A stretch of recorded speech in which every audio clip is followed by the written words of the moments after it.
1997 को मुंबई में ऐसा दिल दहला देने वाला हादसा हुआ कि न्यूज में यह खबर देखने के बाद एक बार के लिए तो बॉलीवुड वालों को विश्वास भी नहीं हो रहा था कि ऐसा कुछ हो भी सकता है। चलो 3D एनिमेशन की मदद से समझो। ये वो मंदिर था जिसमें फेमस टी सीरीज कंपनी के मालिक गुलशन कुमार सुबह 10 बजे पूजा करने पहुंचे थे। लेकिन दिक्कत वाली बात ये थी कि मंदिर के जस्ट साइड में ये जो धूप छाया अपार्टमेंट है, इस अपार्टमेंट के जस्ट सामने एक नाई की दुकान थी और उस दुकान पर ही अंडरवर्ल्ड डॉन दाऊद इब्राहिम द्वारा भेजे गए 3 गैंगस्टर्स मौजूद थे। खैर 15 मिनट बाद 10:15 बजे मंदिर से बाहर आकर गुलशन कुमार साइड वाले धूप छाया अपार्टमेंट के बाहर पार्क्ड अपनी गाड़ी की ओर बढ़ने लगे। वैसे ही तीनों में से एक शूटर ने गुलशन कुमार की कनपट्टी पर बंदूक रखी और बोला, बहुत कर ली पूजा, अब मरने के बाद करना। इसके बाद डॉन दाऊद इब्राहिम के शूटर्स ने वहां पर जो मौत का तांडव किया वो 3D एनिमेशन की मदद से देखकर आपके होश उड़ जाएंगे। अगले कुछ मिनटों में इन तीनों ने 16 गोलियां गुलशन कुमार में दाग दी और पूरी दुनिया को बस एक सवाल के साथ टूटा हुआ छोड़ दिया। सवाल बस इतना सा कि आखिर गुलशन कुमार को डॉन दाऊद इब्राहिम ने क्यों मरवाया। 3D एनिमेशन की मदद से आज गुलशन कुमार की पूरी कहानी तो समझेंगे ही,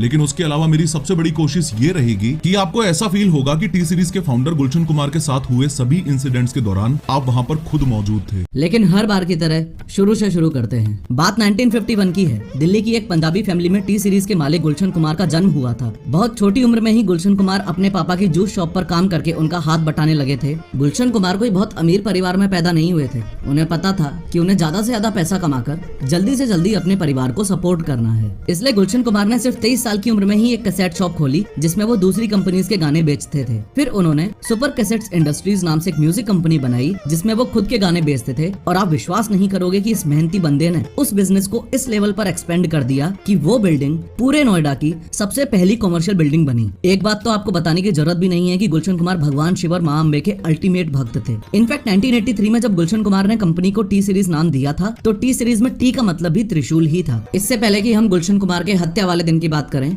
एक बात आपको अच्छे से पता होनी चाहिए कि गुलशन कुमार बहुत ही गोल्डन नेचर के व्यक्ति थे। वो हमेशा नए लोगों को मौका देते थे, जैसे अनुराधा पौडवाल, सोनू निगम, कुमार सानू और म्यूजिक डायरेक्टर नदीम श्रवण। ये नदीम श्रवण का जो डुओ है, इसमें ये जो नदीम सैफी है, इसको ध्यान से देख लो और दिमाग में रिकॉर्ड कर लो। रिपोर्टेडली ऐसा बोला जाता है कि इसने ही गुलशन कुमार को मरवाया था। आगे देखेंगे कैसे। गुलशन कुमार अपने कल्चर को काफी फॉलो करते थे और अलग अलग मंदिरों में डोनेशन भी किया करते थे। यहाँ तक कि उन्होंने वैष्णो देवी मंदिर में भंडारा भी स्टार्ट करवाया था, जो आज भी उन्हीं के नाम से होता है। गुलशन कुमार इतने सॉफ्ट हार्टेड थे कि पिंजरे में बंद बर्ड्स को खरीदकर उड़ा देते थे। रास्ते में कोई जानवर मर जाता था तो उसकी बॉडी को खुद दफनाते थे। ये बात इतनी आसानी से हजम नहीं होती ना कि जिस बंदे ने पूरी जिंदगी दूसरों का भला किया, गैंगस्टर्स ने मिलके उसी को मार दिया। अगले 2 मिनट इस वीडियो के बहुत ज्यादा इंपॉर्टेंट है। बस ध्यान से एक बार समझ लो कि गुलशन कुमार की हत्या का 1990 में रिलीज हुई आशिकी मूवी से क्या कनेक्शन है। ये देखो आपकी स्क्रीन पर ये बहुत ही टैलेंटेड म्यूजिक डायरेक्टर नदीम और श्रवण है। टी सीरीज ने फिल्म आशिकी के गाने कंपोज करने का मौका दिया एक उभरती हुई जोड़ी को, जो थी नदीम श्रवण की।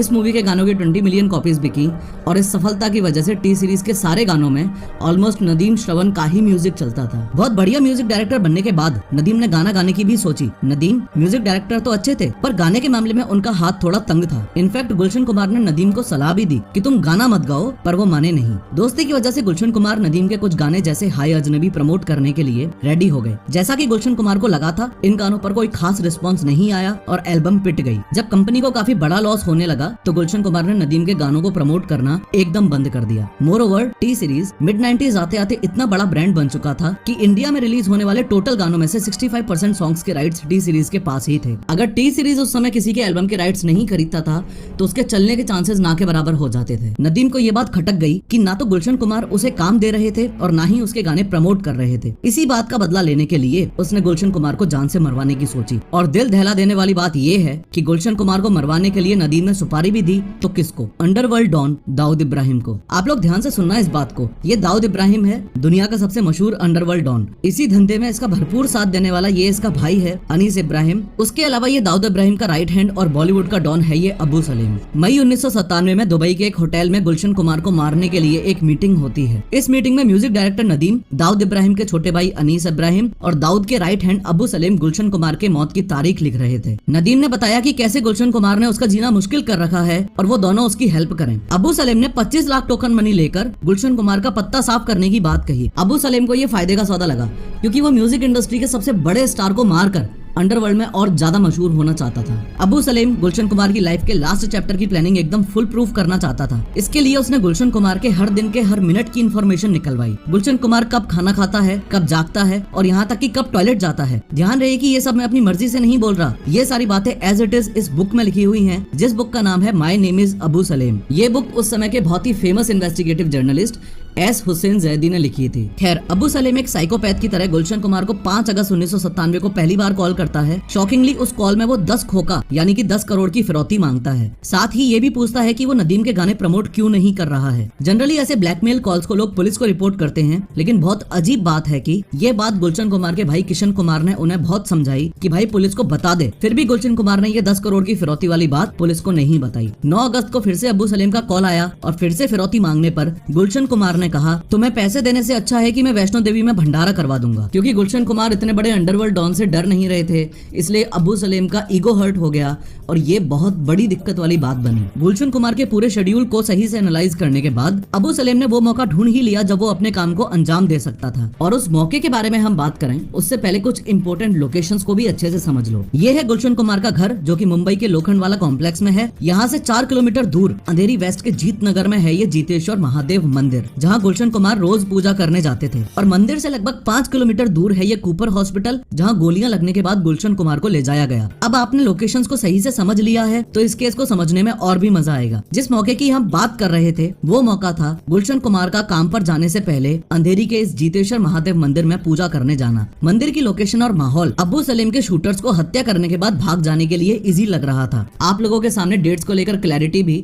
मैं अभी से ही रखना चाहता हूँ। गुलशन कुमार के पास पहली धमकी का कॉल 5 अगस्त 1997 को आया था। दूसरी धमकी का कॉल 9 अगस्त 1997 को आया था और फाइनल अटैक आज के दिन यानी 12 अगस्त 1997 को हुआ था। खैर, फाइनली आज 12 अगस्त 1997 को दिन है मंगलवार का और किसी आम दिन की तरह ही गुलशन कुमार अपने काम पर जाने के लिए तैयार हो रहे हैं। उन्होंने व्हाइट कुर्ता और व्हाइट चप्पल पहनी है। घर से मंदिर जाने के लिए गुलशन कुमार अपनी मरून कलर की मारुति एस्टीम में अपने ड्राइवर रूपलाल सरोज के साथ निकलते हैं। उनकी गाड़ी सुबह 10 बजे जीतेश्वर महादेव मंदिर के बाहर आकर रुकती है। हमेशा की तरह उनका ड्राइवर कार को मंदिर से 6 फीट दूर धूप छाया अपार्टमेंट के बाहर पार्क करता है और गुलशन कुमार गाड़ी से उतरकर मंदिर में जाने लगते हैं। जैसे ही 15 मिनट बाद गुलशन कुमार मंदिर से बाहर आते हैं तो उनका ड्राइवर रूपलाल उनसे रोज की तरह ही पूजा की थाली ले लेता है। इससे पहले कि गुलशन कुमार पर हमला हो, 3D एनिमेशन की मदद से आप अच्छे से समझ लो कि गुलशन कुमार इस मंदिर में गए थे। इसके जस्ट साइड में ये धूप छाया अपार्टमेंट है, उसके जस्ट सामने ये गाड़ी खड़ी हुई है। उसके बाद रोड को क्रॉस करके यहाँ अपार्टमेंट के सामने देखो, इधर ये नाई की दुकान है जिसमें तीनों शूटर्स बैठकर गुलशन कुमार के मंदिर से बाहर आने का इंतजार कर रहे हैं। ये तीनों ही अबू सलेम के बंदे हैं जिनको गुलशन कुमार को मारने का काम सौंपा गया था। इन तीनों में से ये वाला है अब्दुल रऊफ उर्फ दाऊद मर्चेंट, ये वाला है अब्दुल राशिद और तीसरा वाला है अनिल शर्मा। जस्ट अभी आपने नोटिस किया कि 3D एनिमेशन की मदद से किसी भी हार्ड कॉन्सेप्ट या इंसिडेंट को समझना कितना इजी है। अगर आप भी ऐसी 3D एनिमेटेड वीडियोस बना। खैर, जैसे ही गुलशन कुमार अपनी कार के पास पहुंचे, उनके पीछे से अब्दुल रऊफ ने उनकी कनपट्टी पर गन तानी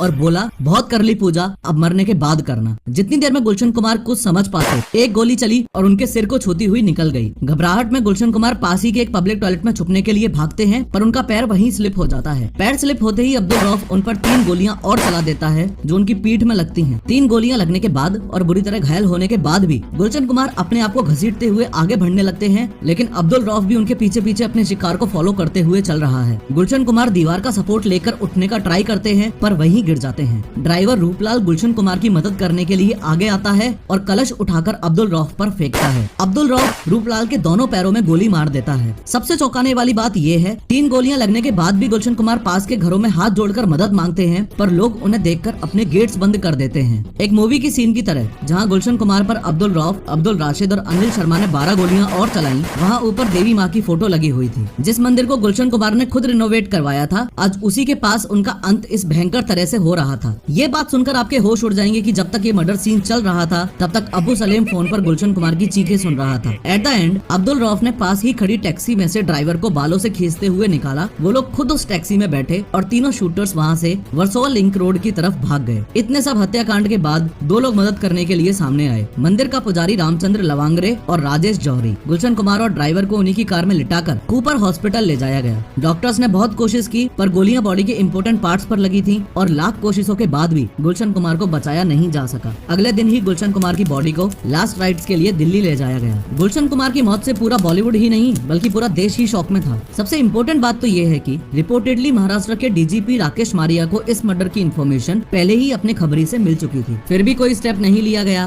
और न ही इस हत्याकांड को रोका जा सका।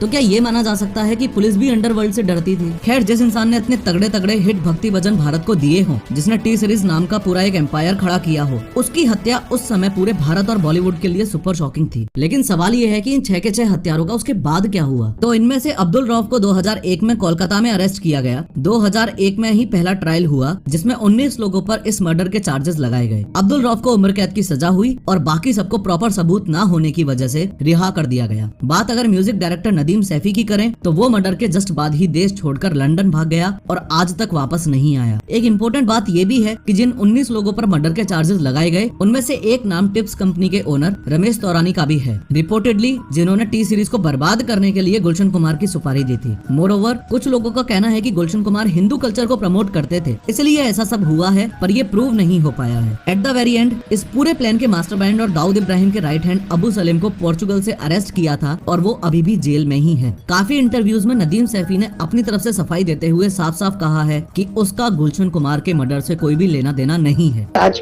इसको खुलासा मैं करना चाहता हूँ कि मैं कभी न भागा हूँ और न मैं कोई ऐसी कोई जुर्म किया जिसके लिए मुझे इस तरह की जो है वो सजा मिलने की